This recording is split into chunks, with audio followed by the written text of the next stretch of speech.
नमस्कार, आप देख रहे हैं आपका अपना चैनल न्यूज़ लाइव और मैं हूं आपके साथ कि इस वीडियो में हम बात करेंगे 7 अप्रैल 2026 की देश और दुनिया की 50 सबसे बड़ी खबरों के बारे में।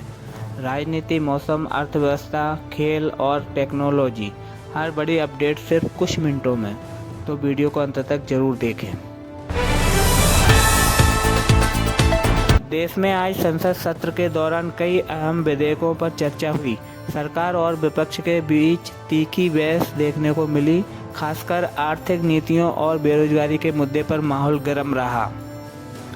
भारत के कई राज्यों में मौसम ने अचानक करवट ली है। उत्तर भारत में बारिश और तेज हवाओं से तापमान में गिरावट आई, जबकि दक्षिण भारत में गर्मी का असर लगातार बढ़ता जा रहा है।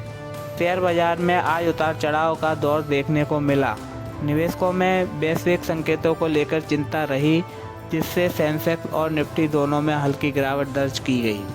अंतर्राष्ट्रीय स्तर पर कच्चे तेल की कीमतों में बढ़ोतरी दर्ज की गई है, जिसका असर भारत में पेट्रोल और डीजल के दामों पर पड़ सकता है, जिससे आम जनता की जेब पर बोझ बढ़ेगा।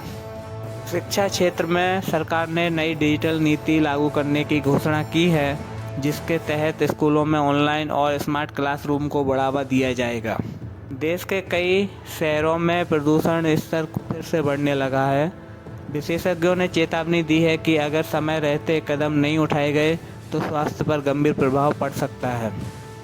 रेलवे ने यात्रियों के लिए नई सुविधाओं की घोषणा की है, जिसमें ऑनलाइन टिकटिंग को और आसान बनाना और ट्रेनों की समयबद्धता में सुधार शामिल है। भारतीय क्रिकेट टीम की आगामी सीरीज को लेकर तैयारियां तेज हो गई हैं।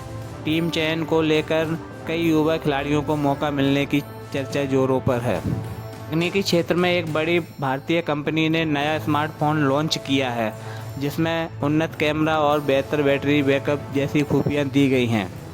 देश में बढ़ती साइबर क्राइम घटनाओं को देखते हुए सरकार ने नई गाइडलाइन जारी की है, जिससे लोगों को ऑनलाइन सुरक्षा के प्रति जागरूक किया जा सके। स्वास्थ्य मंत्रालय ने एक नई रिपोर्ट जारी की है, जिसमें बताया गया है कि देश में जीवन शैली से जुड़ी बीमारियां तेज़ी से बढ़ रही हैं, जिससे स्वास्थ्य सेवाओं पर दबाव बढ़ रहा है।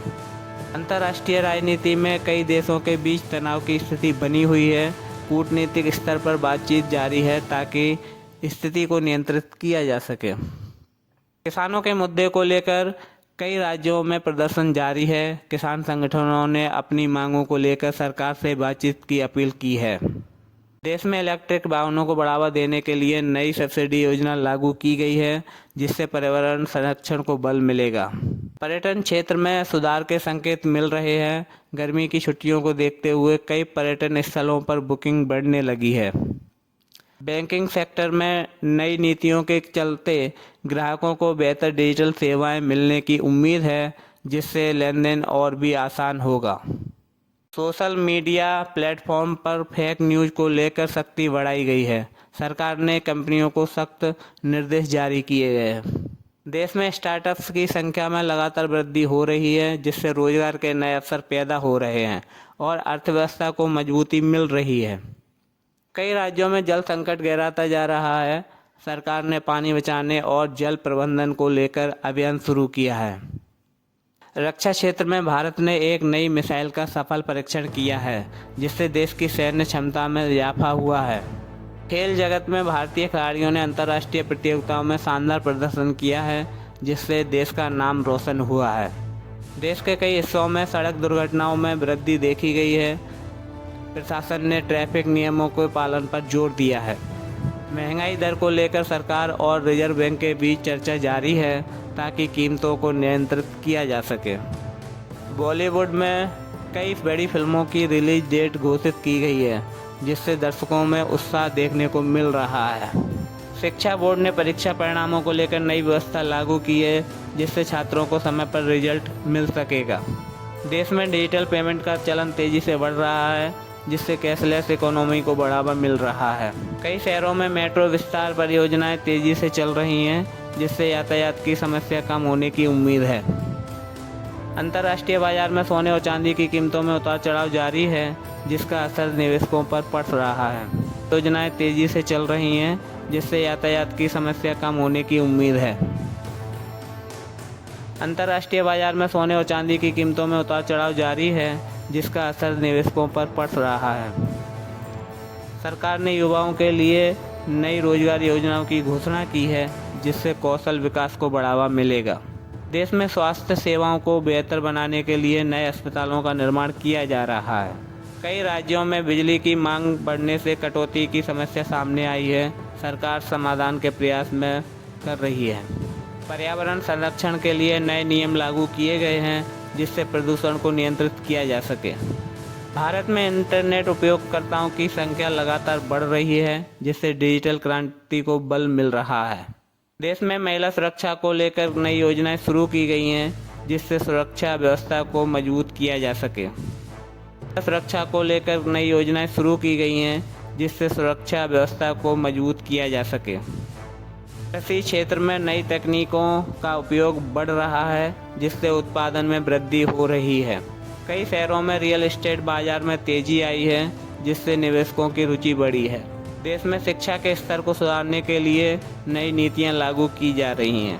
अंतर्राष्ट्रीय खेल योजनाओं में भारत की भागीदारी बढ़ रही है, जिससे खिलाड़ियों को बेहतर अवसर मिल रहे हैं। सरकार ने गरीब वर्ग के लिए नई कल्याणकारी योजनाएं शुरू की हैं। देश में औद्योगिक विकास को बढ़ावा देने के लिए नए प्रोजेक्ट शुरू किए गए हैं। कई राज्यों में स्वास्थ्य शिविर आयोजित किए जा रहे हैं, जिससे लोगों को मुफ्त जांच सुविधा मिल रही है। इसमें रेलवे नेटवर्क को आधुनिक बनाने के लिए नई परियोजनाएं शुरू की गई हैं। शिक्षा में डिजिटल लर्निंग को बढ़ावा देने के लिए नए ऐप्स लॉन्च किए गए हैं। देश में पर्यटन को बढ़ावा देने के लिए विशेष अभियान चलाए जा रहे हैं। सरकार ने छोटे व्यापारियों के लिए नई परियोजनाएं शुरू की हैं, जिससे उन्हें आर्थिक सहायता मिल सके। इसमें खेल इंफ्रास्ट्रक्चर को मजबूत करने के लिए निवेश बढ़ाया जा रहा है। कई राज्यों में सूखे की स्थिति को देखते हुए राहत कार्य शुरू की गए हैं। देश में साइबर सुरक्षा को मजबूत करने के लिए नए कदम उठाए गए हैं। युवाओं में उद्यमिता को बढ़ावा देने के लिए प्रशिक्षण कार्यक्रम चलाए जा रहे हैं। भारत की वैश्विक स्तर पर आर्थिक स्थिति मजबूत हो रही है, जिससे विदेशी निवेश में वृद्धि हो रही है। अगर आपको ये खबर अच्छी लगी हो तो हमारे चैनल को सब्सक्राइब करें, शेयर करें और कमेंट में बताएं ये खबर आपको कैसी लगी। जय हिंद, जय भारत।